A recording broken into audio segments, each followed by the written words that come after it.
Let's move on to the next Smith. As I said before, we started Little League together in probably 1954 or something like that. Played high school baseball and football together. And I was fortunate enough to spend most of my career as a colleague of Jim's. He ending up superintendent, me as AD, and we got out at the same time and the right time. Right, Jim? Jim was, as Tommy talked about, one of those guys. It was, you know, we all know, I think we all know, maybe the young people don't, but this town was centered around the industrial park down in Butler, American Hard Rubber Company, and the Pequannock Soft Rubber Company, until the big fire.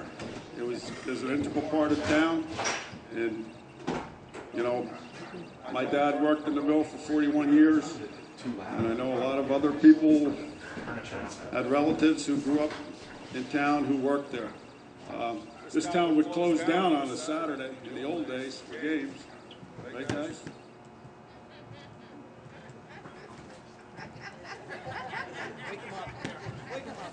So, I stole her. I was fortunate enough to share a locker in that wonderful locker room that Tommy alluded to. I think we had 1 or 2 lights there.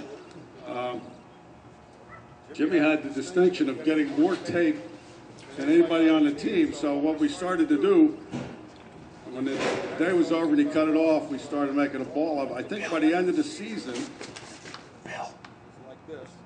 And quite frankly, I don't know how he was able to function with both knees, both ankles taped. He did cause a problem for me in that Westfield game because he was injured. And I'll be honest with you, I was a quarterback. I never played defense until that game. For some reason, I think the game before I made a tackle, which was a mistake. So we had to. But Jimmy was one of our captains. He was hard-nosed. He was a fullback in the old Delaware offense, and a defensive back. I know that because that's where I ended up in that Westfield game.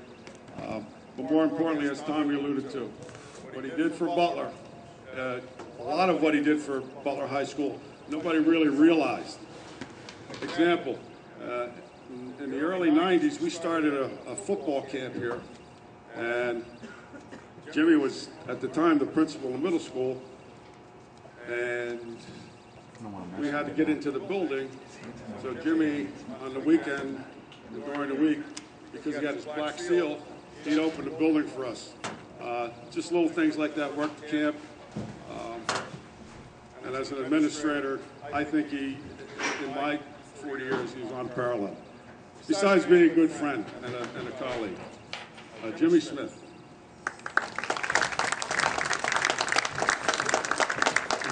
I'm going to save my words for the team, the 60 team. I'm not an individual, so I don't like speaking of individuals. I do want to say that it's not what you take with you, but what you leave behind. It's so important. I have a unit that I'm meeting with next week, which is my Vietnam unit. And that was their creed. It's not what we do, but what we leave behind. And to each and every one of those individuals have made a success in their lives. So I just want to say thanks for giving me the opportunity to serve this community. It was a great pleasure, and I've enjoyed every moment. Thank you.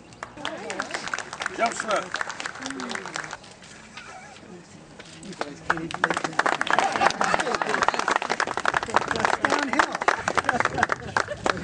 If it was gold, we'd have more medals in Fort Knox to through. Jim Smith, superintendent, principal, teacher, and coach, U.S. Army Ranger. Thank you, Jim. So 218. Second of the 8th. Cavalry, Vietnam. Again, honors. I was supposed to uncover the 1970s.